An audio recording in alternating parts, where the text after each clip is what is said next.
internacional ofensor. O sea que tienen que ser muy similares las acciones. Sin embargo, mis queridos jóvenes, aquí es donde la mula votó a Genaro. Y les voy a decir después por qué cuando conteste a don Jefferson. Vamos a ver. Buenas tardes, abogado. Buenas tardes, Un Jefferson. ejemplo práctico que me pueda dar de estas medidas de represalia. Claro que sí, se lo voy a dar. Si me espera la siguiente diapositiva, se lo doy, Jefferson. Está bien. ¿Estamos? Sí. Excelente. Entonces, sucede ese tipo de situaciones.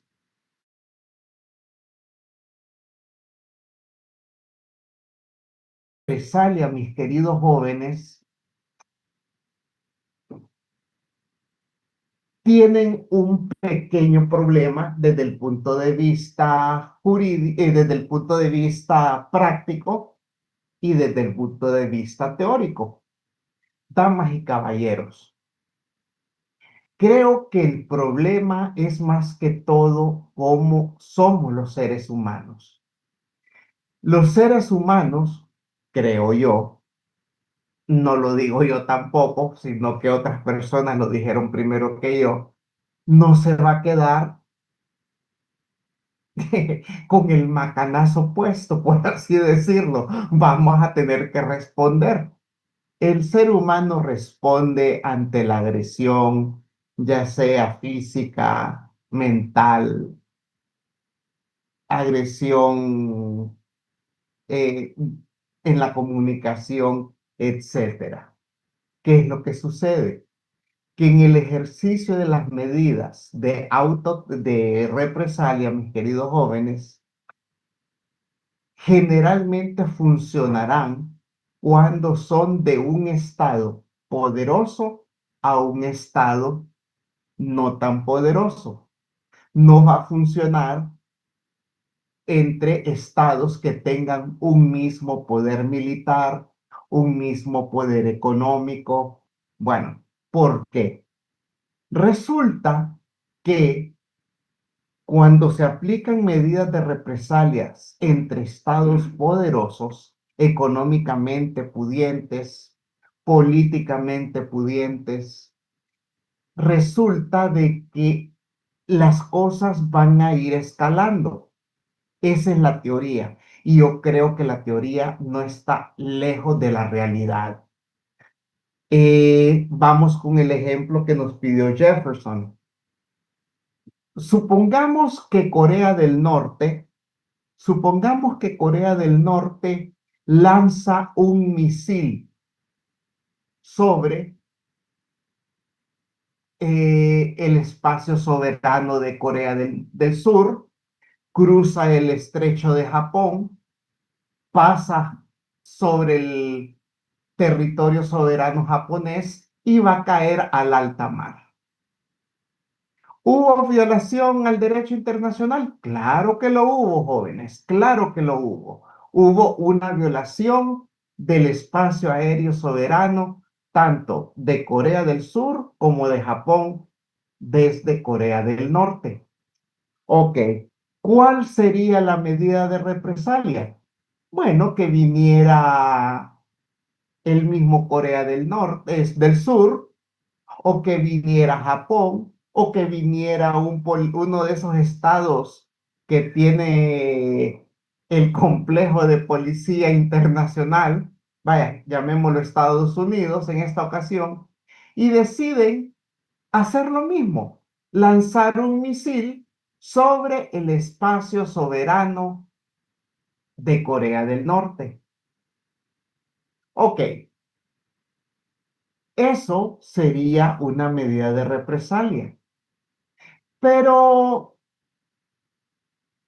los que estamos pensando en el territorio de Corea del Norte, sabemos que en el norte de Corea del Norte lo que está es actualmente Rusia. ¿Qué tal entonces ya empieza ese misil y pasa por encima de Rusia? No puede caer. Se arma la guerra. pues, no puede ser. Entonces, damas y caballeros, los que les quiero dar a entender que cuando un Estado actúa con medidas de represalia, es muy peligroso, porque generalmente va a ser en escala, va a ir escalando, como un Estado, como dice en la diapositiva, de preguerra. Aquí, damas y caballeros, hay que tener mucho cuidado porque sí puede llevar y puede conducir a un enfrentamiento armado. Por eso es que les dije al comienzo que es muy difícil que entre estados grandes, militarmente, económicamente, se ejecuten medidas de represalia, porque puede llevar a un estado de preguerra y a un estado de enfrentamiento armado. De un estado grande a un estado chico, pues creo que al estado chico solo le toca decir, sí, señor, pero bueno, entonces ese es mi ejemplo, Jefferson. ¿Qué le pareció? No, gracias, abogado, muy completo. Excelente, me alegro que le haya parecido. Bueno, entonces, mis queridos jóvenes, nos vamos a la última medida de autotutela, la más dura, y yo la llamaría cruel, cruel, cruel, cruel. Muy bien. ¿Por qué se aplican las sanciones internacionales como medidas de autotutela? Muy bien.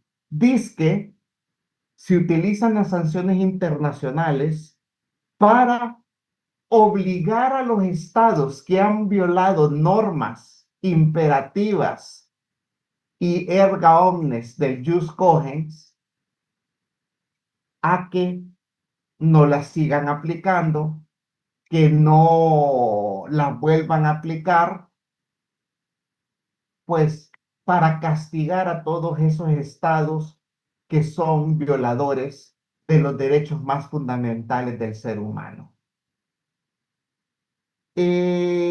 Las sanciones internacionales pueden emanar vía judicial, que sería lo indicado, un tribunal internacional. La vía política, pues la Asamblea General de las Naciones Unidas, el Consejo de Seguridad de las Naciones Unidas, y en caso de inoperatividad por incapacidad estructural mundial, o sea, de que no hay un policía internacional, se puede hacer por medio de la acción de algún estado en particular o de un grupo de estados que hacen las funciones del policía internacional, del castigador internacional. Damas y caballeros, un ejemplo de sanciones internacionales fue Sudáfrica. Sudáfrica eliminó la violación internacional del jus cogens llamada apartheid. Apartheid, damas y caballeros, era eh, una división racial en Sudáfrica y en Rodesia. La Asamblea General aplicó sanciones internacionales a Sudáfrica y Rodesia, especialmente a Sudáfrica. Aquí, cuando estaba buscando imágenes para colocar en estas diapositivas, encontré un par que me llamaron la atención. Una de ellas es la que tienen ustedes en este momento en la diapositiva, donde se puede observar, pues, en los años 60, 50, 60, yo digo que son 60 los que están ahí temprano de los 60, donde, pues, para entrar a una estación de tren en Sudáfrica, por un lado estaban los que no eran blancos o que no eran europeos, y por otro lado los solo blancos o europeos. Pero ¿saben algo, mis queridos jóvenes? Esto no solamente fue en Sudáfrica. La división racial fue bastante fuerte en el sur de los Estados Unidos, inclusive en los años 60 del siglo pasado. No sé si ustedes han escuchado a Martin Luther King. ¿Quién era ese caballero? El doctor Martin Luther King. El doctor Martin Luther King, pues, era un afrodescendiente que luchó en el sur de los Estados Unidos para que terminara esa segregación racial, luchó por los derechos civiles.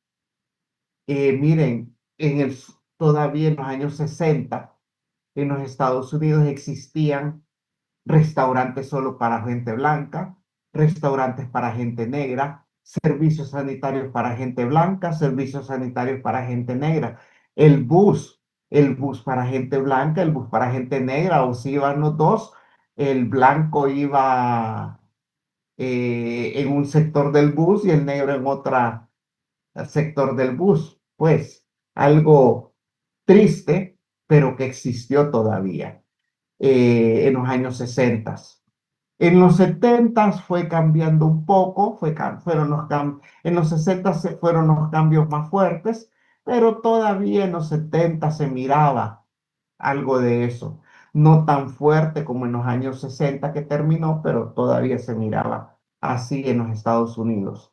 Pero donde se aplicaron fue las sanciones internacionales, fue en Sudáfrica. Apartheid, mis queridos jóvenes, es un término que proviene de una desviación del idioma neerlandés, del flamenco, que hablan en Holanda y en el norte de Bélgica. Quiere decir separación. Es un dialecto que se llama Afrikaans, que viene del neerlandés, del flamenco, que significa separación. Damas y caballeros, el apartheid era, para conceptualizarlo de la manera correcta, el apartheid era una segregación racial como modelo de gobierno, o sea que era política del gobierno. El gobierno, cuando hace leyes para separar a las razas, comete el delito, el crimen internacional llamado apartheid. Y bueno, en Sudáfrica sucedió hasta el año de 1992. Ustedes que leen muy bien, pues abajo tienen la traducción de la imagen que se mira a la derecha. A la izquierda está la traducción. Esa fue la imagen que más me llamó la atención cuando estaba buscando material visual que poner en mis diapositivas. Esto estaba colocado como un rótulo en la entrada de un solar, de un bien inmueble. Y no lo pongo todo para que pudiese verse muy bien lo que dice en inglés, el rótulo. Pero qué tristeza, miren, peligro, nativos indios y colorados. Ahí vamos nosotros, chavos. Si entran a estas inmediaciones por la noche, podrán considerarse desaparecidos.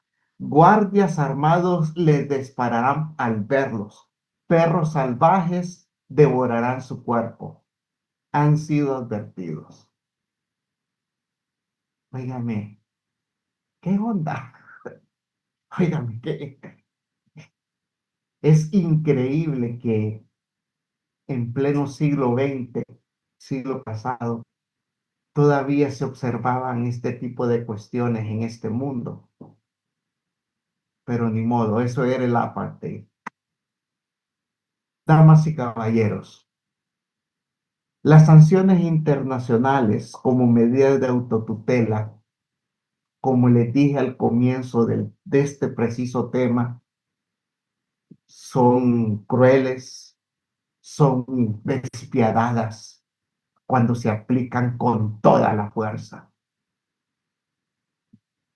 Cuando son usadas políticamente, que han sido usadas y no hace mucho, son tan duras que pueden llevar a un aislamiento total, un aislamiento completo, llegando al estado al que se le han aplicado las sanciones internacionales, no poder subsistir.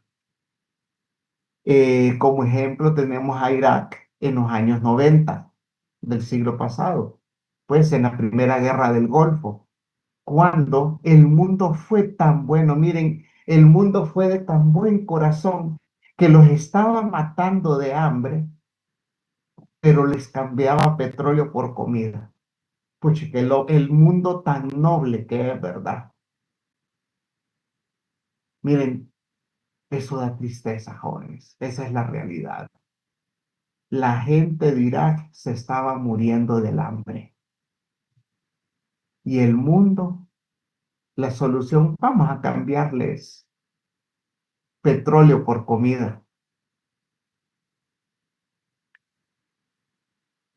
Damas y caballeros, las sanciones internacionales deben de valorarse debido a que los alcances que tienen pueden tener un impacto enorme en la sociedad civil. Podemos hablar de argumentos éticos, podemos hablar de argumentos jurídicos.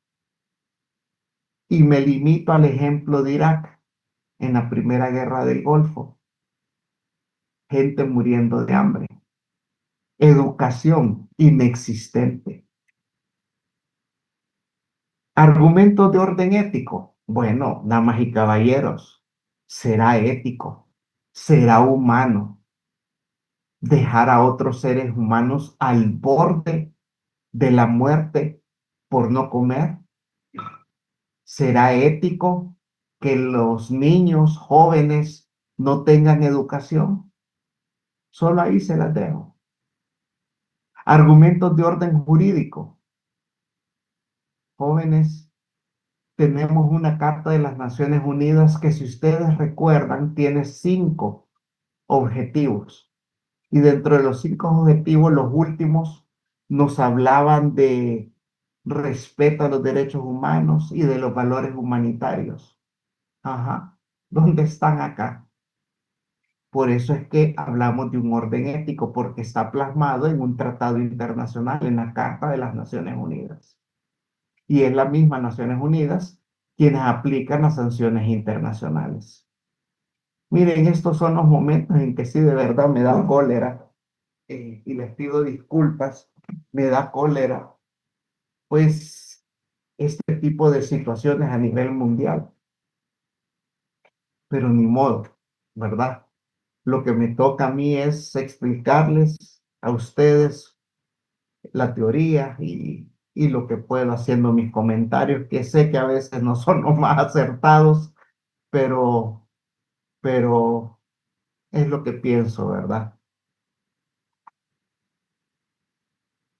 ¿Cuál es el procedimiento para la aplicación de sanciones internacionales? Bueno, teóricamente, damas y caballeros, se debe de comprobar, en primer lugar, las violaciones graves y masivas a los derechos humanos. Eso es lo que se debe de hacer. Dos, la organización regional, en el caso nuestro, Honduras, es la Organización de Estados Americanos, la OEA. Entonces la OEA debe de pedir al Estado que cese su actitud antijurídica.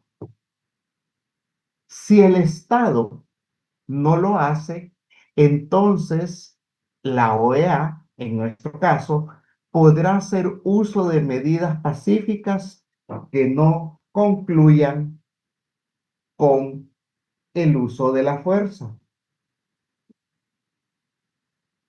4. Ahora bien, ¿qué sucede si no para en el punto 3? si no cesan esas medidas, esas violaciones? Bueno, la Organización Internacional Regional instaría la autorización del Consejo de Seguridad de la ONU para que actúe o para que la autorice a la misma OEA, en nuestro caso, a actuar en ella, pero con límites y condiciones.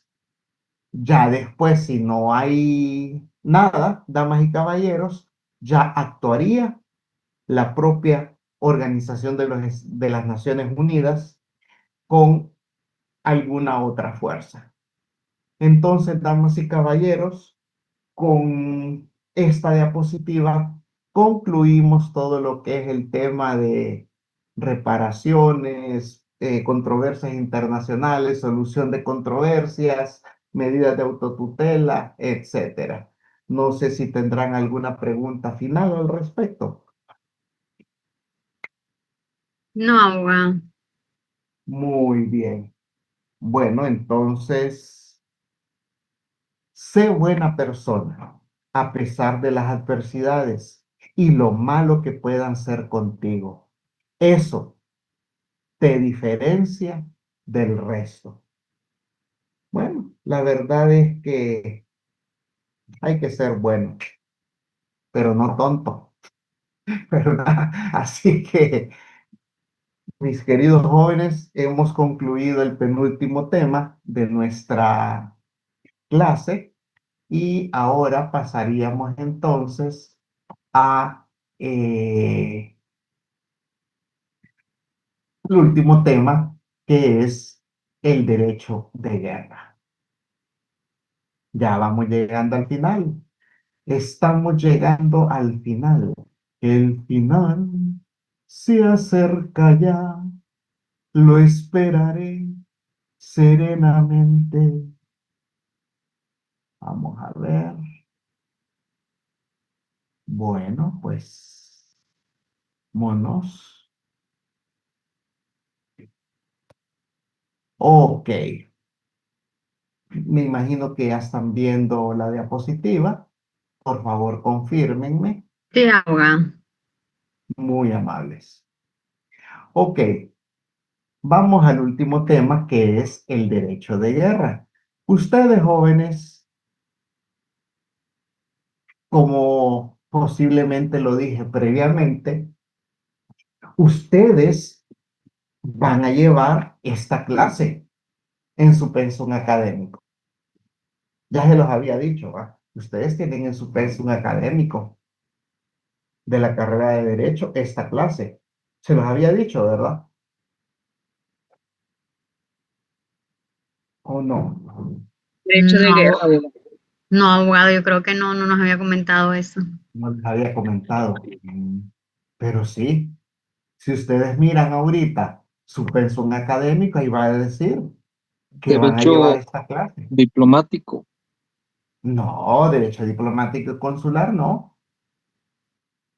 Damas y caballeros, al derecho de guerra se le conoce también como derecho internacional humanitario o derecho de los conflictos armados. Yo sé que a veces choca, por lo menos a mí me chocó cuando escuché por primera vez que derecho internacional humanitario es el mismo derecho de guerra. Es lo mismo, en otras palabras, pero parece como que fuera algo diferente. Pero bueno, no lo es. Es exactamente lo mismo. Bueno, mis queridos jóvenes, el hombre, el ser humano, desde los inicios, desde que el hombre es hombre, se ha dado en la madre con otros hombres. Entre seres humanos nos hemos matado desde el principio de la humanidad. Damas y caballeros, solo fue hace menos de 150 años que los estados empezaron a normar de cierta forma, a normar internacionalmente de cierta forma los límites y efectos de los conflictos armados por razones humanitarias. El derecho de guerra, mis queridos jóvenes, o derecho internacional humanitario, tiene por objeto limitar los efectos de los conflictos armados por razones humanitarias. La gran finalidad es proteger a quienes, a las personas que no participan o han dejado de participar en los conflictos armados. 2, los enfermos y los heridos. 3, los prisioneros. 4, las personas civiles. Y 5, definir los derechos y las obligaciones de cada una de las partes en un conflicto en relación con la conducción de las hostilidades, del enfrentamiento armado. El derecho de guerra, mis queridos jóvenes, impone obligaciones. Sí, el derecho de guerra impone obligaciones a las partes que se enfrentan en ese conflicto. Entre los derechos que se imponen en el derecho de guerra a estos estados en conflictos, pues conllevan a que exista un arreglo pacífico, que por eso es el tema previo a este que estamos viendo, comenzó con los conflictos, pues con las controversias y después con los arreglos pacíficos. Entonces, este es un efecto, pues, y asimismo la prohibición del uso de la fuerza. Esta es la razón, mis queridos jóvenes, por la cual se pueden desarrollar en paralelo, dándole un sentido normal a este proceso, proceso de arreglo pacífico y la prohibición del uso de la fuerza. Estos dos procesos se complementan. Perdón. Damas y caballeros, solo es posible prohibir la fuerza cuando existen mecanismos de arreglo pacífico y solo son comprensibles esta prohibición de la fuerza con los procedimientos de arreglo pacífico, en la medida en que se prohíban utilizar unilateralmente las medidas de fuerza disponibles para los más fuertes. Damas y caballeros, ustedes y yo, cuando estábamos estudiando los sujetos atípicos del derecho internacional, vimos lo que es el jus in bello y el jus ad bellum. Y aquí, damas y caballeros, es donde los vamos a aplicar de mejor forma. ¿Por qué? Porque el derecho internacional humanitario tiene como base jurídica, tiene como principios jurídicos, el jus ad bellum y el jus in bello. ¿Por qué? Bueno, el jus ad bellum es el derecho sobre el empleo de la fuerza. Es el derecho sobre el empleo de la fuerza. Es el derecho que da la oportunidad de recurrir a la guerra. O sea, es el porqué de la guerra. Damas, caballeros, juventud, divino tesoro. La única forma, en resumidas cuentas, en que es válida la guerra es en la legítima defensa. Es la legítima defensa. Entonces, damas y caballeros, el jus ad bellum es el porqué de la guerra. Legítima defensa. Muy bien. El jus in bello, si lo quieren ver de una manera fácil, sencilla, pero cruel, el jus in bello es el cómo tenemos derecho a matarnos durante la guerra. ¿Cómo podemos matarnos legalmente en la guerra? Son las modalidades o maneras de cómo ha de desarrollarse la guerra. El caballero que ustedes tienen a la izquierda, superior izquierda, es el señor Henry Dunant. El señor Henry Dunant era un comerciante suizo de la ciudad de Ginebra. Él, en un viaje de negocios, pasaba por el norte de Italia, por un pueblo llamado Solferino. Ahí se estaba desarrollando una batalla, la batalla de Solferino. Observó cómo había una cantidad enorme de hombres heridos de ambos bandos, tirados, pues, olvidados en el campo de batalla.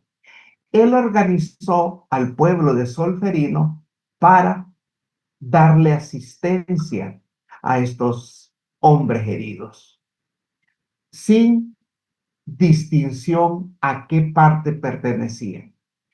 Se les fue a ayudar a todos.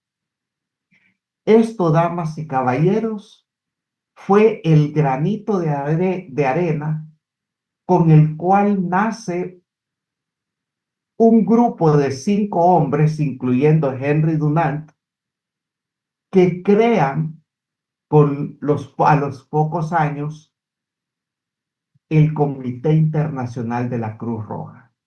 Y con ello tuvieron la iniciativa del primer convenio sobre el derecho de guerra. Así, damas y caballeros, nace el primer convenio de Ginebra del derecho de guerra.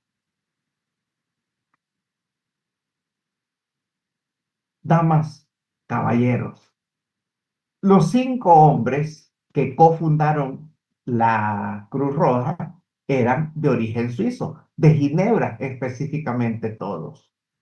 Entonces ellos trataron de buscar un símbolo que fuera distintivo para dar un sentido de neutralidad, de que se iba a ayudar a cualquier persona en el campo de batalla sin importar a qué bando perteneciese.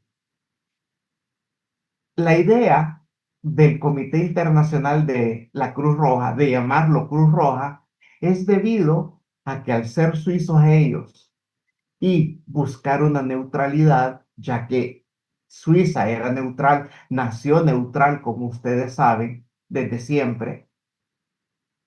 Entonces lo que hicieron fue darle vuelta a la bandera, a los colores de la bandera suiza, que la bandera suiza es roja con una cruz blanca en medio. Entonces los suizos, los 5 suizos, los cofundadores de la Cruz Roja, pues le dieron vuelta a la bandera en sus colores. Y así fue una bandera blanca con una cruz roja en el centro. Lo contrario en colores de la bandera suiza, denotando la neutralidad que prevalecía en este Comité Internacional de la Cruz Roja. Yo sé que todos nosotros al pensar en la Cruz Roja, lo primero que pensamos es Semana Santa de repente y que son los que nos van a ayudar en la carretera o los que nos van a ayudar a que no se ahogue alguien. Pero no, damas y caballeros, la Cruz Roja es una institución loable, es una institución que nace en el derecho de guerra y hace su mejor trabajo durante periodos de guerra, como una institución neutral que ayuda a cualquiera de los bandos. Damas y caballeros, estos 2 caballeros, uno de apellido Bryant y el otro Kellogg, fueron los redactores de la primera prohibición jurídica que existió sobre el recurso de la guerra. Resulta que estos caballeros en 1928 redactan lo que fue el tratado de renuncia a la guerra o el tratado que lleva ambos apellidos, Brillant-Kellogg. Eso fue en 1928 y contó primero con 10 estados que fueron suscriptores y llegaron a contar con 65 adhesiones. Entonces, damas y caballeros, es a través de este tratado internacional que fue la primera vez que existió jurídicamente una prohibición al recurso de la guerra, pero desafortunadamente no al recurso de la fuerza. Muy bien, protección en el derecho de guerra. Quisiera saber si alguno tiene alguna pregunta en este momento. No, abogado. Ok, perfecto. Entonces, damas y caballeros, protección en el derecho de la guerra. Génesis Gabriela, diga, ordene. Hola, buenas tardes, abogado. Me Buenas gustaría tardes. preguntar, y no sé si usted ya lo ha mencionado, pero ajá, antes de llegar a la guerra, ¿se puede haber algún como, o sea, no sé cómo decirlo, pero para que no se llegue a la guerra, Ok. antes de hablar y tal, así como se hace en un proceso de mano y tal, Diálogo, que la un última diálogo. instancia es llegar a la guerra? Mire, no le escuché nada, Génesis, perdóneme. No le supe escuchar. No le pude escuchar bien. Creo de que alguien tenía abierto el micrófono. Espérese, si me disculpa. Oh, ok, Vamos a ver, bueno, dígame. que le Vamos a ver. preguntaba que Eh, la última instancia es llegar a la guerra, ¿verdad? Pero si hay antes como una forma de no llegar a esa última instancia, como Si no hay sé, una cómo forma de no hablar, llegar a una exacto, a llegar a la instancia alguna instancia para no llegar a la guerra. exacto, sí. Bueno, sí, es precisamente lo que estudiamos en el periodo, en el tema anterior, pues, la solución de conflictos pacíficos, que recuerde que pueden ser de dos tipos, pueden ser diplomáticos políticos o jurídicos. Dentro de los diplomáticos políticos teníamos la negociación, la conciliación, la mediación, ¿verdad? Y dentro de los jurídicos teníamos los tribunales internacionales de derecho y los de arbitraje. Entonces, esos serían, pues, los medios para de repente no llegar a la última instancia llamada guerra, ¿no? Ah, sí, entiendo. Entonces, sí, eso sería Génesis. Abogado, Es- Me están llamando de la corte. Aló, buenas tardes. Sí, ahorita. Sí. ¿Y usted? Ok, cheque. Ok. Mi gente, disculpe. Gracias. abogado, Bueno, diga. ay, Fernando, disculpe, es que se me queda como pegado el sistema y no encuentro para levantar la mano. Fíjese que tengo una pequeña duda, tranquilo. quiero saber un poco de unas pequeñas dudas ahí. Cuando nos Dele, referimos hombre, no se preocupe. a las guerras, cuando, bueno, en este caso lo que sucedió con Estados Unidos, con Venezuela, ¿verdad? Que sacaron al expresidente Maduro, ¿eso podría considerarse ético, hacerlo de esa No, no manera sería legal. tan brusca? ¿Perdón? Esa manera como Estados Unidos sacó a Maduro de Venezuela, o sea, Sí. prácticamente lo hizo como guerra porque hizo un bombardeo a matar, ¿verdad? A las personas que estaban cuidando. Podría llamarse Sí, ético eso. utilizaron la fuerza militar, si lo queremos llamar de mejor manera. Sí, es correcto. Y se consideraría ético de esa parte, sabiendo de que la persona que estaba lo habían agarrado por actos de narcotráfico. Ok. Eh, Mire, está utilizando la palabra ética en este momento, que no creo que Ético, tenga era nada que ético. ver. ¿Cómo? Es que, o sea, cuando nos referimos, que usted mencionó, ¿verdad? Que bueno, no sé cómo llamarlo, no sé cómo interpretarlo de la mejor manera, pero cuando un estado, bueno, cuando había guerra, usted mencionó de que un país con otro país, o sea, cuando habían guerras, no, es que no sé cómo explicárselo, era de cierta ayuda en el aspecto de Oh, cuando le apoyaba, que le daba petróleo, y le daba comida, algo así lo pude entender. las sanciones internacionales, lo que Sí, acabamos de es ver. correcto. Sí, es que como le digo, se me cortaba y poco lo lograba escuchar, pero en las sanciones,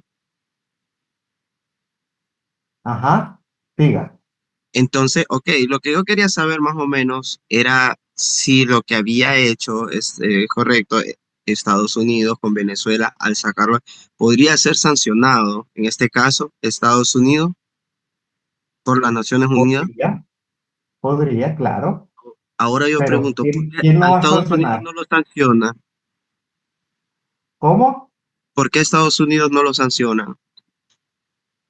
Bueno, cuénteme usted quiénes son los 5 estados con asiento permanente del Consejo de Derecho al Seguridad de la veto. ONU que tienen el poder del veto. Estados Unidos es uno de ellos. Entonces, jamás van a, tanto Rusia, tanto Rusia, China, Reino Unido, Francia y los Estados Unidos jamás van a ser sancionados por la ONU. Esto Ellos tienen el prácticamente, poder del veto. esto prácticamente pues, se puede decir favoritismo. No, No, Fernando, no, Fernando, estamos hablando de lo que hemos visto en clase. no, yo le digo porque ahí es que he estado escuchando porque tengo compañeros de trabajo que hacen ese tipo de discusiones. Entonces, que Estados Unidos le dan favoritismo porque se puede meter en cualquier país, hacer ese tipo de violaciones.